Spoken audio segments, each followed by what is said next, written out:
संविधान की प्रारूप समिति के अध्यक्ष थे, उन पर आधुनिक भारत का संविधान बनाने की जिम्मेदारी थी और उन्होंने ऐसे संविधान की रचना की जिसकी नजरों में सभी नागरिक एक समान हो, जो धर्मनिरपेक्ष हो और जिस पर देश के सभी नागरिक विश्वास करें।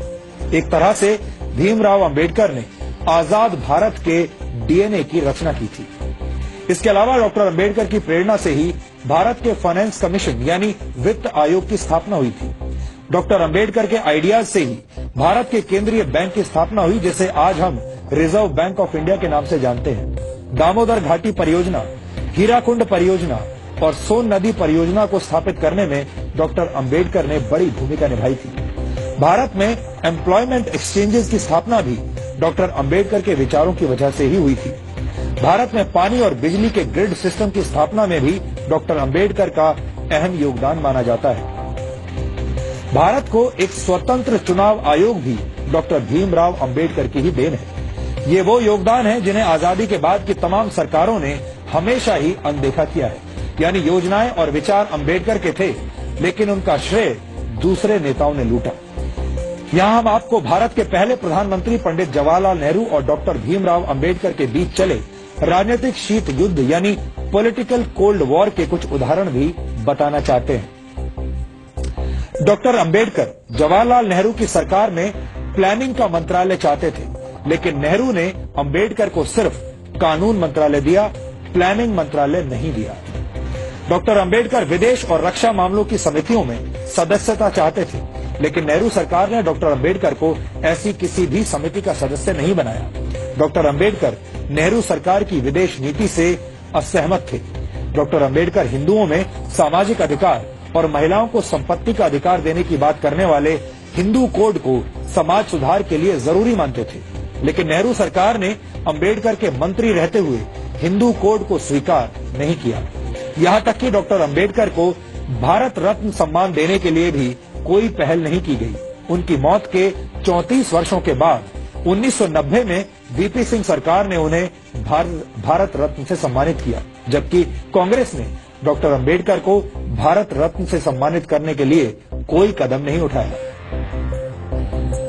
अब आप समझ गए होंगे कि बाबा साहेब डॉक्टर भीमराव अंबेडकर से जुड़ी तमाम सच्चाइयों को हमसे और आपसे कैसे दूर रखा गया है। इन सच्चाइयों को जानना और समझना आधुनिक भारत के निर्माण के लिए बहुत जरूरी है। डॉक्टर अंबेडकर को जातियों की सीमा में बांधना और उन्हें सिर्फ दलितों के मसीहा के तौर पर पेश किया जाना उनके साथ बहुत बड़ा अन्याय होगा। इसीलिए आज हम डॉक्टर अंबेडकर के मूल विचारों को आपके लिए डिकोड कर रहे हैं।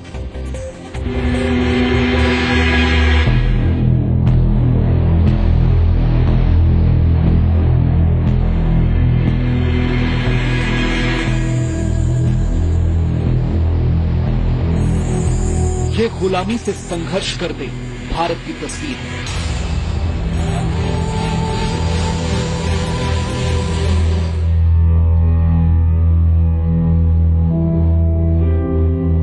सैकड़ों वर्षों के संघर्ष के बाद हम आज आजाद तो हैं, लेकिन देश के कई नागरिक ऐसे हैं जो आज भी अपने हक की लड़ाई लड़ रहे हैं।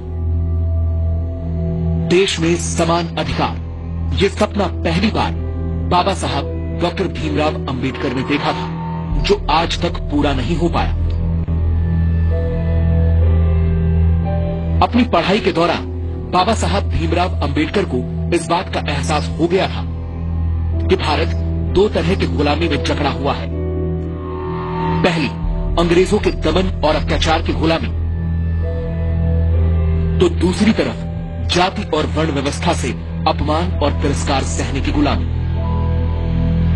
और अंबेडकर ने तो अपने स्कूल जीवन में ही ऐसा तिरस्कार सहा था। स्कूल में बाकी दलित बच्चों की तरह अंबेडकर के साथ ये भेदभाव और तिरस्कार सिर्फ स्कूल जीवन तक ही सीमित नहीं रहा। उनका जीवन ऐसी तिरस्कार की घटनाओं से भरा हुआ है। उस दौर में अंग्रेजों से लड़ने के लिए पूरा देश खड़ा था, तो दलित और शोषित लोगों के अधिकारों के लिए अकेले डॉक्टर भीमराव अंबेडकर समाज के उच्च वर्ग और कांग्रेस से संघर्ष कर रहे थे। डॉक्टर अंबेडकर का मानना था कि देश की तरक्की के लिए देश के हर वर्ग को समानता का अधिकार मिलना जरूरी है। बचपन में हुए भेदभावों की वजह से अंबेडकर हिंदू धर्म को छोड़ना चाहते थे। उनका मानना था कि हिंदू धर्म को छोड़ना धर्म परिवर्तन नहीं बल्कि गुलामी की जंजीरें तोड़ने जैसा है। डॉक्टर अंबेडकर की इस घोषणा के बाद हैदराबाद के निजाम समेत कई मुस्लिम संगठनों ने अंबेडकर को धर्म परिवर्तन के ऑफर दिए, लेकिन बाबा साहब ने हर ऑफर को ठुकरा दिया, क्योंकि वो अपने समाज के लोगों को इज्जत से जीने वाला धर्म देना चाहते थे। इसीलिए वो हिंदू धर्म को छोड़कर बौद्ध धर्म की शरण में चले गए।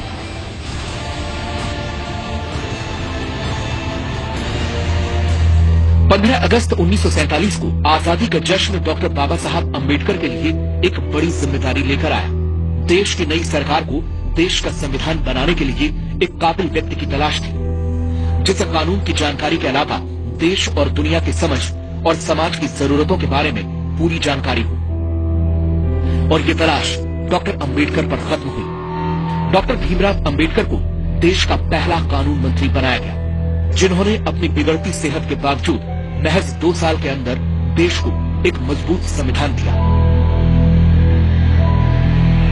अंबेडकर ने 1951 में हिंदू कोड बिल तैयार कर संसद में पेश किया,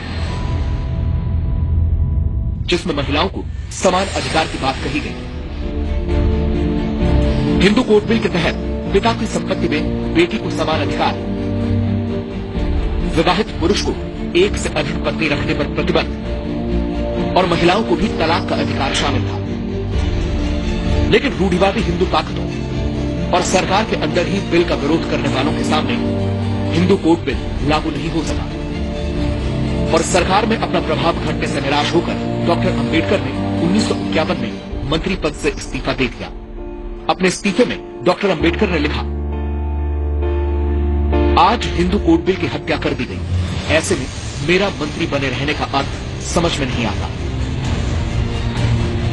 बिल में शादी और तलाक संबंधी विधेयक पर 2 दिन की चर्चा चली, फिर प्रधानमंत्री जवाहरलाल नेहरू ने पूरे हिंदू कोड बिल को वापस लेने की घोषणा कर दी। मैं हैरान रह गया।